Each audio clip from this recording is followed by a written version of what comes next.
Salut à tous les amis sur YouTube, on se retrouve aujourd'hui pour faire un petit react sur une vidéo à laquelle je voulais react depuis un moment, mais je n'ai pas pris le temps de le faire. Et c'est une vidéo qui traite des 4 cylindres. Donc ce qui est marrant, c'est que cette vidéo, elle est sortie donc il y a 2 mois, le 5 novembre 2025. Et on va regarder tout de suite, moi, ma vidéo, quand est-ce qu'elle est sortie. Ma vidéo est sortie le 12 novembre 2025. Je vous promets, je n'ai pas fait exprès. Les années 90 et le 4 cylindres font leur grand retour. Voilà, 12 novembre 2025. Et là, 5 novembre, donc c'était une semaine avant que je sorte moi ma vidéo. Euh, c'est pas dans la semaine entre le 5 novembre et le 12 novembre que j'ai eu l'idée, j'ai eu le temps de tourner et tout. C'est clairement pas ça. Donc, j'avais commencé à produire cette vidéo bien avant. Et il y a aussi cet article de Caradisiac qui est sorti quasiment en même temps. Donc le 14 novembre, donc 2 jours après ma vidéo, et 9 jours après, la vidéo de Highside sur le 4 cylindres. Donc, qui traite un peu du même sujet et des mêmes idées. Donc, on le lira juste après, on va faire dans l'ordre. Euh, pour la vidéo, c'est les 4 cylindres sont-ils de nouveau cool? Kawasaki Z900 de Highside, que vous connaissez sûrement. Cette petite chaîne de moto, une des plus connues de France, tout simplement. Et alors, ça m'a fait marrer de tomber sur ça parce que moi, en fait, de mon expérience maintenant, d'être passé du bicylindre de la MT-07 au 4 cylindres de la Yamaha 600 Phaser, enfin, dans la vidéo, si vous l'avez vu dans la vidéo que moi j'ai faite, sur le 600 Phaser, je fais que dire, mais c'est indescriptible en fait, la sensation de passer du bicylindre au 4 cylindres. C'est un truc, c'est tellement puissant, c'est tellement. Ça a l'air vivant en fait, c'est énorme. Donc ça m'a fait marrer parce que au moment où moi je passe du bicylindre au 4 cylindres, il y a cette vidéo qui sort. Et enfin, depuis août dernier, je suis sur mon phaser, mais genre 3 mois après, il y a cette vidéo qui sort. Moi, je fais ma vidéo et enfin, je me rends compte de la différence et de la joie que procure le 4 cylindres. Donc, du coup, voilà, je voulais voir cette petite vidéo avec vous. Allez, on est parti. Ceci est un dinosaure. Un des très rares survivants d'une extinction massive qu'a connue l'histoire. 2 secondes. J'aurais peut-être dû faire ça avant la vidéo. Peut-être 4K, c'est un peu abusé. Allez, on va mettre en 1080p. Hop, attendez. De la moto, Je dois avoir celle le truc des qui. 4 cylindres. Voilà, ça va aller mieux. 1440, ok. Ouais, c'est parce qu'en fait, j'avais un téléchargement en même temps. Ok, ça va mieux. Allez, c'est parti. Jadis, il foulait la surface de la Terre dans un hurlement mécanique caractéristique.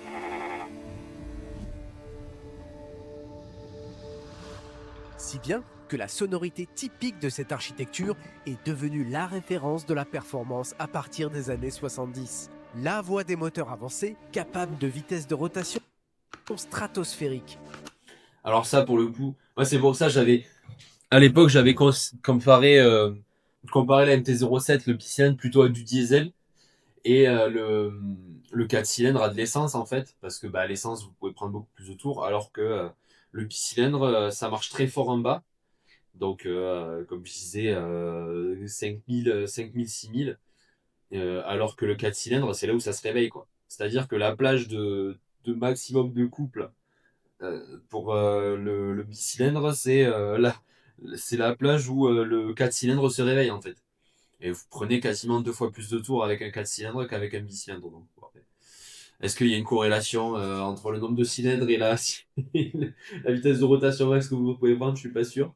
Faudrait que je ressorte mes cours, mais je suis pas sûr que ça ait un rapport. Mais bon. 50 ans plus tard, seulement une poignée de machines perpétue cette traditionnelle architecture moteur.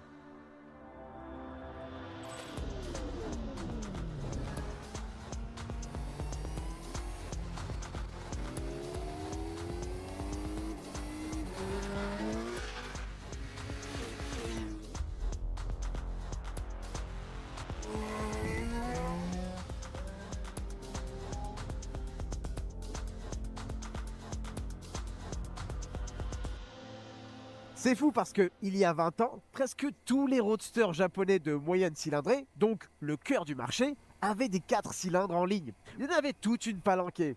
Et la dernière survivante de cette génération, c'est elle, la Kawasaki Z900. Toutes les autres ont été remplacées par des bicylindres ou des 3 cylindres. L'explication est simple, ces nouveaux moteurs, avec moins de cylindres, sont moins chers à fabriquer et ils polluent moins que les 4 cylindres en ligne qu'ils ont poussés dans le précipice. Mais si la Z900 est encore là, c'est parce qu'elle s'est adaptée, elle a évolué. D'abord, son moteur a trouvé la taille de cylindrée idéale pour garder de la puissance à haut régime, donc on va dire la force native des 4 cylindres en ligne, et à la fois être assez gros pour avoir du couple, du répondant à bas régime. C'est pour ça que même si on considère encore la Z900 comme un roadster mid-size, en réalité aujourd'hui, elle frôle les 1000 cm3. Elle a de la gueule en plus, hein. Franchement, moi j'aime bien. J'aime bien. Moi j'aime bien le tuning, j'aime bien quand c'est bodybuildé, grosses ailes larges et tout. J'aime bien, c'est le tuning. C'est le tuning, mon copain!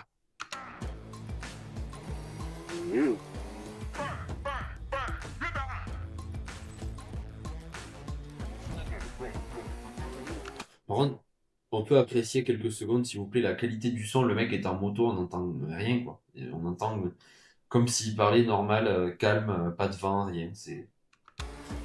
C'est pro, c'est pro, c'est beau. Un jour, ça sera comme Première ça sur raison pour Black laquelle Life. un 4 cylindres d'aujourd'hui est meilleur, il est plus gros que ce qu'on avait dans la catégorie il y a 20 ans. Mais le moteur de la Z900 a vraiment bien évolué dans le bon sens. Avec cette cylindrée vraiment très largement augmentée. Et ouais, ce qu'il disait, du couple à bas régime, ça, c'est ce qui peine un peu, vous voyez, sur les 600 d'avant, en fait. Comme il dit, avant, vous aviez du 4 cylindres dans toutes les cylindrées. Donc, moi, c'est du 600. Le 600 s'emballe beaucoup plus vite parce que le moteur est plus léger. Donc, il monte beaucoup, à partir d'un certain stade, il monte beaucoup plus vite dans les tours que par exemple si vous prenez un 1000 cm3, un moteur d'un litre, qui est plus lourd et qui du coup met plus de temps à monter en régime. Mais du coup, vous avez moins aussi de couple à bas régime, parce que bah, forcément, vous êtes un peu moins puissant. Donc, c'est vrai que là, effectivement, ça a l'air d'être le meilleur des deux mondes. Elle se déplace vite, elle accélère vite. On n'est plus sur cette inertie ancestrale qu'on pouvait connaître sur les 4 cylindres en ligne de faible cylindrée. La plus grosse évolution de la Z900, hormis l'aspect esthétique bien sûr, c'est l'électronique. Enfin, il y a une poignée de gaz électronique sur la Z900. Alors c'est pas juste pour le plaisir d'avoir plus de fils électriques sur la machine ça. Ça permet pas mal de choses, notamment d'ajouter des assistances au pilotage. Un cruise control par exemple. Ou encore mieux, un downshift. Le fait de pouvoir rentrer les rapports sans toucher à l'embrayage. C'est ultra doux. Passage de vitesse, rétrogradage. C'est vraiment très bien géré. Le shifter a été développé pour être fonctionnel et très efficace dès 1500 tours par minute. Et ça, c'est pas n'importe quelle machine qui le fait parce que pas mal de shifters sur le marché sont très désagréables à bas régime. Et cette douceur de fonctionnement complète très bien le caractère rond et souple du moteur. Ce truc qu'on trouve plus trop sur les moteurs actuels. Vous pouvez être sur le 6e rapport. D'ailleurs, je vais y aller là. Hop, 3, 4, 5, 6. Je rentre dans un virage à 40. Je reprends le filet de gaz. 0 à coup. J'accélère. Et la moto s'extire peu à peu. Moi, c'est pas ça sur mon 600. Si je fais ça, mon gars.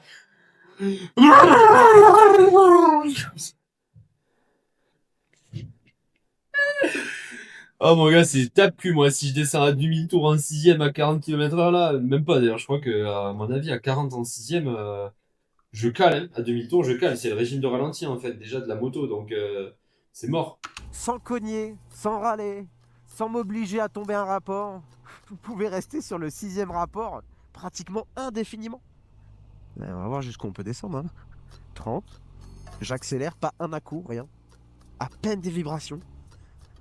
Va tomber encore plus bas, je suis sûr qu'elle peut faire mieux. 25, 24. À 24 km/h, dans une montée, en 6ème. On peut pousser le vis encore un peu plus loin. Je vais même abuser, je vais m'arrêter et je vais démarrer en 6. Ah Voilà. Alors oui, j'ai fait un peu ciré. Mais essayez de faire ça avec un gros bicylindre ou même un 3 cylindres et vous allez rester sur place, hein. Mais l'autre force d'un 4 cylindres, c'est aussi les hauts Ça donne, j'avoue, ça donne un peu d'avoir une moto, ça donne un peu envie d'avoir une moto récente là.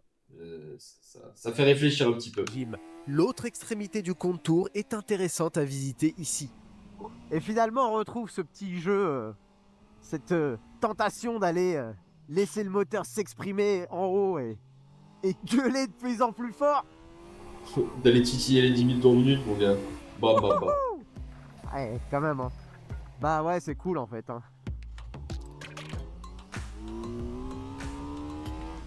Ce genre de moteur n'aura jamais le punch d'un bicylindre, ni la rage d'un 3 cylindres, mais dispose d'une plage de régime immense à exploiter en contrepartie, et toujours dosable. C'est beau. Il y a un peu le meilleur des deux mondes. T'as quand même de la longe, des sensations en haut, avec 124 chevaux, c'est 5 de plus que la plupart de ses concurrentes. Elle a aussi plus de couple et une plus grande facilité d'exploitation. Alors oui, elle est plus puissante et plus coupleuse que ses concurrentes, mais elle est aussi entre 15 et 20 kilos plus lourde. Et est-ce que ce poids est réellement un problème? Ah, je suis le premier surpris, mais pas vraiment. Avant d'aborder la partie cycle, on va un petit peu détailler les évolutions. Cette nouvelle version propose un tout nouveau design qui matérialise le Tsugomi. C'est un mot japonais qui décrit en gros une attitude agressive. Tête basse, dos et épaules groupées qui donne l'impression que la machine va attaquer. Ça donne un côté On dirait un jaguar prêt à bondir. bestial, biologique, qui se confirme par la nouvelle optique presque humanoïde. Mais esthétiquement parlant, le vrai progrès, c'est la finition, la précision d'assemblage. Ça fait penser au... Allez. Roi des démons, Seigneur. Je sais plus comment il s'appelle. Honte à moi. Sauron. Ouais, voilà, celui-là. Ah oui, au roi des... Ça fait penser au Nazgûl. Au Nazgûl. Roi Nazgûl. Voilà. Ça fait penser à lui. On peut avoir les mages en grand ou... Voilà. Ça fait penser à ça. Hop là. Voilà. Petite parenthèse, c'était tout. En parlant, le vrai progrès, c'est la finition, la précision d'assemblage et des éléments valorisants en aluminium brossé qu'on trouve autour de la clé, au-dessus de la selle et sur les écopes de radiateur. C'est Et beau. ça la fait pas aller plus vite. En réalité, ce qui la rend efficace malgré son poids, c'est plutôt sa simplicité. Il est grand le Faut dire qu'en radiateur. 20 ans d'existence, la Z900 a eu largement le temps d'être une meilleure version d'elle-même. Bref, aujourd'hui, c'est une partie cycle plutôt basique, mais bien équilibrée, avec un cadre treillis en acier minimaliste et des suspensions réglables. Tout ça avec une géométrie qui privilégie la facilité de prise en main et la stabilité. Et quand vous combinez un moteur prévisible qui allonge à une partie cycle qui rassure, ça peut donner de bons résultats en compétition. Comme notre aventure au Bol d'Argent 2024 avec le Green Team 42 et le lycée Sainte-Claire, qui m'a invité à partager le guidon d'une Z900 avec Gabriel Sanchez. Et devant une horde de concurrentes, notre vaillant roadster vert s'est illustré à la 2e position. L'occasion de partager le podium avec Adrien et sa KTM de CTM 83. Stylé. Mais revenons à notre modèle 2025, qui compte parmi ses évolutions ce petit gadget électronique, un capteur d'angle en direct. Ça tombe bien, on va aller prendre quelques virages. Eh, c'est une moto ou c'est un avion, ouais.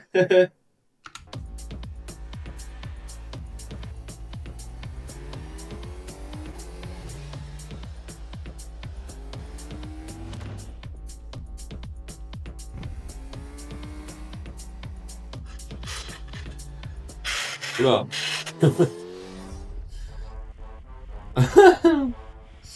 Il a raccourci le téton, mon copain.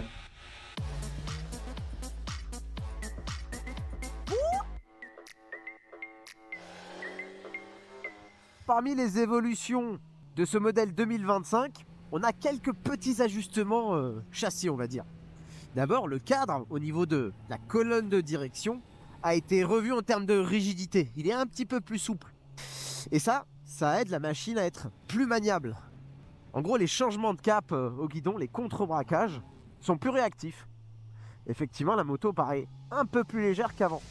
Sans atteindre la vivacité des concurrentes les plus affûtées de sa catégorie, la Z se défend quand ça tourne, même très serré. Au pire, elle demandera un peu plus d'engagement pour arriver au même résultat, à savoir prendre un virage sans se sortir. Aussi une petite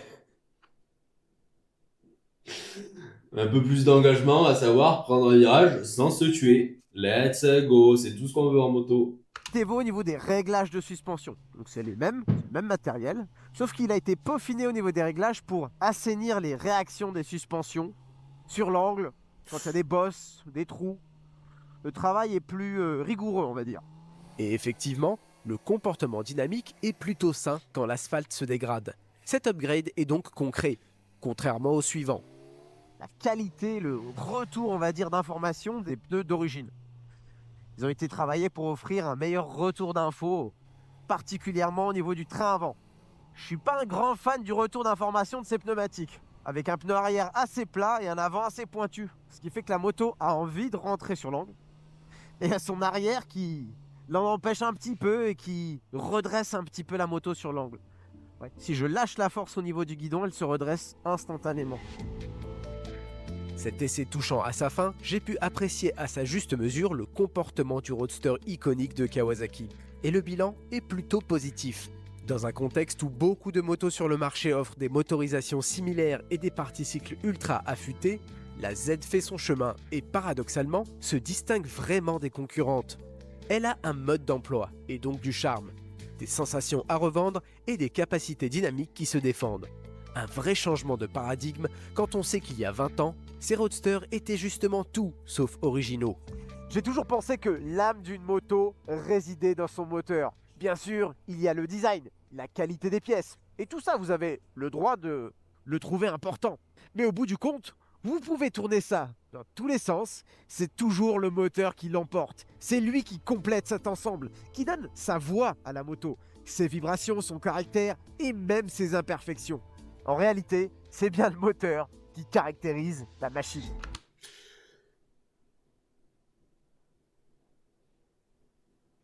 Oui, c'est le cœur de la machine, donc forcément, c'est le plus important, quoi. Ouais.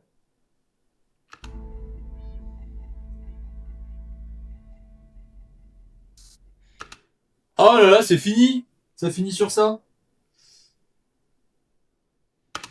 Ouais, attendez. On arrive jusqu'au bout quand même. Abonnez-vous à iSide. Très bonne chaîne de moto. Ils ont fait des petits défis dernièrement, bien rigolo. Bien rigolo. Ouais, voilà.